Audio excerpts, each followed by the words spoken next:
আল্লাহ পাক সবাইকে কোরবানি দেওয়ার মতো সামর্থ্য দেয় নাই। কোরবানি ঈদে যারা কোরবানি দিতে পারে তাদের তো আনন্দ একরকম, আর পাশাপাশি আনন্দ উপভোগ করে আরেক শ্রেণীর মানুষ। আজকের গল্পটা সেই শ্রেণীর মানুষদেরকে নিয়ে। এমন তাড়াতাড়ি কর, এদিনই বেলা চলে যাচ্ছে। কি হচ্ছিস? ও বক্কর ভাই বাড়ি আছো?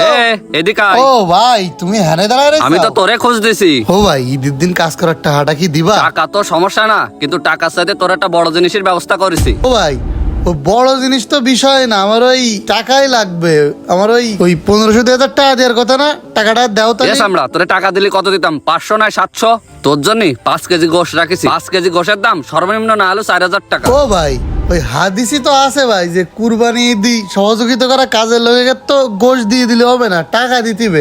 তোরে কি উত্তর পাড়ায় মতন 1 মুঠ গোশ দিচ্ছি? তোরে আমি 5 কেজি গোশ দিচ্ছি। তোরে 4000 টাকার বোঝ দিচ্ছি, তাতে পেট ভরতেছ না, তাহলে টাকা পরে নিসে না তুই। এই যে সিটার টাইপের লোক তো আগে একবার দানের কাজ করাই, টাকা দিল না ঠিক মতো, এখন যদি গোশ না নিতে টাকা মারি। ও ভাই তা আমি এই গোশ নিয়ে কি করবো কোনদিন একটু? ওরে পাগল, আমায় গেলে যারা কুরবানি দিনি তাকে বাড়ি যাই বেঁচে দিবি। আমি কই দিচ্ছি ওই পাড়ায় যে রিফাত আছে না, ওরা 2 কেজি নেবেন, ওকে বাড়ি যাইছি না। বক্কর ভাই কুরবানির গোশ তো বিক্রি করা যায় না, বিক্রি করা তো নিষিদ্ধ।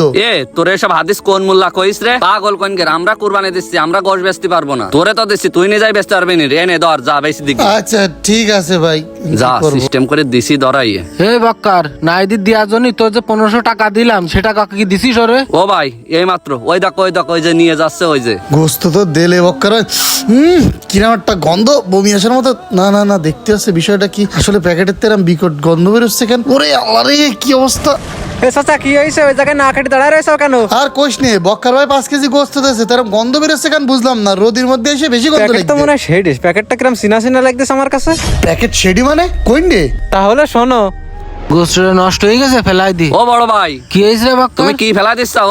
আর কোশ নে, ফ্রিজে গোস্ত রাখিলাম 2-3 দিন কারেন্ট ছিল না, তো সে গোস্ত হয়ে গেছে নষ্ট, তাই ফেলাই দিতে হবে। আচ্ছা ঠিক আছে, ফেলা দিচ্ছ? তোমার ফেলা দেওয়া লাগবে না, এদিকে দাও আমার কাছে। তুই পচা গোশ কি করবি? তোর ভাবি নরমালি রাখিছে, তাই নষ্ট হয়ে গেছে। তোর নিয়ে লাগবে না, যত সময় যাবে না তত পচা গন্ধ বেরোবে। আরে অত কথা কষ্ট কেন? তোমারে কলম না আমার কাছে দাও, এদিক দাও, তাড়াতাড়ি দাও। তুই পচা গোশ নিয়ে কি করবি? আর হ্যানে হ্যানে ফেলালি বলে গন্ধ চটবে না, মানুষ টিকতে তুমি পারবে আমার কাছে দাও না। দিনি। যখন শুনবি না তা ধর। তোমার কি গোস্ত পয়সা গেছে? পয়সা যাবে ছাড়া কি করবে? কারেন্টে যা জ্বালাচ্ছে, আমাকে গোসা পয়সা গেছে। ওরে হ্যাঁ, আমাকে এসে 4-5 কেজি ছিল নরমালি, তাও পুষিয়ে গেছে। ও ভাই তুমি আনোয়ারের মাইক ভাড়া করে নিয়ে আসে তুমি সারা মনিরামপুর থানা কই বেড়া। বাড়ি যাও। ওই মনু নানার বাড়িতে লোক আসতেছে, তাকে দেখাশোনা করবে। যাও আগে। ও আচ্ছা, আজকে আসবে কইছে? হ্যাঁ তাড়াতাড়ি যাও। আচ্ছা ঠিক আছে, তুই যা পারিস। তোমার কি গোস কি মেলা পয়সা গেছে দেখি? কি দেখতেছিস? যা আগে, যাও, এদিক যা। শালার পোলাবান শুধু জ্বালাবে। যাক ধান্দা পাই গেছি, এই গোস্ত দিয়ে 1500 টাকার বুঝ করা যাচ্ছে। বেশি দূরে যাওয়া যাবে না, বাড়ির আশেপাশেই থাকতেবে। এমন কি করছিস? এইভাবে প্রতারণা করিছে? তারা আমি দেখতেছি যে এখন। যাও যাই এর একটা বিহিত করো। এই জাহাঙ্গীর ভাই শিগগিরই বাইরে বেরো এসো। তোমরা এত বড় বাটপার, এত বড় চিটার আগের তো জানতাম না। এই কি রে, তুই চিল্লা পাল্লা করতেছিস কেন? কি হইছে? আস্তে চিল্লো, বাড়ির লোকজন রইছে। বাড়ির লোকজন রয়েছে আমি কি আরবো? মানুষের কাজে নিয়ে টাহা মারাতে পারবা না তো উড়াম ফুটানি মারাতে কি ডাক হয়েছে তোমারে? তুমি যদি কাজ না করো আমি আরেক জায়গায় কাজ করলে তো শান্তি কিছু টাকা এই তোর টাকা দিনি মানে তোর 1500 টাকা দিছি, তাও পেট ভরতেন না। বক্কার কাছে 1500 টাকা দিয়ে ওড়ালাম, তার তোরে সে টাকা দিইনি। 1500 টাকা দিয়েছে, এই দাও তোমার 1500 টাকা। কি রে, গোস্ত ফাঁসা গন্ধ আসতেছে। প্যাকেট তো সেটাই দেখতেছি। প্যাকেট ছেড়ে মানে? প্যাকেট কনে পাইছিস তুই? কনে আবার পাইছি? বক্কর ভাই তোমার এটি ধরা দিয়েছে, দিয়ে কইছে 5 কেজি গোশ আছে 4000 টাকা দাম। 1000 টাকা দিতে চাইলে নাই তুমি, তার বদলে বক্কর 4000 টাকার বুঝ। না আমনি, তুই সব কি করছিস? আমি তোরে টাকা দিয়ে দিছি, তোরে টাকা দেবে বলে। ভাই পাইলে তো শুধু আমার সাথে, আমি গরিব মানুষ না, আমারে কাজ করাইছো, আমি আশা করে রয়েছি টাকা কটা পালি ঈদ উপলক্ষে একটু খরচ করতে পারবো। ঈদের দিন লজ্জায় তোমার বাড়ি আসিনি আমি, যে কি কবানে কাজ করি পারিনি, টাকা নিতে চলে আইছে। আসলাম ঈদের পরে, আর ফ্রিজের এই পচা গোশ আমারে ধরাই দিলে ভাই। হায় রে ভাই, তোমাকে মানবতা। সমস্যা নেই ভাই,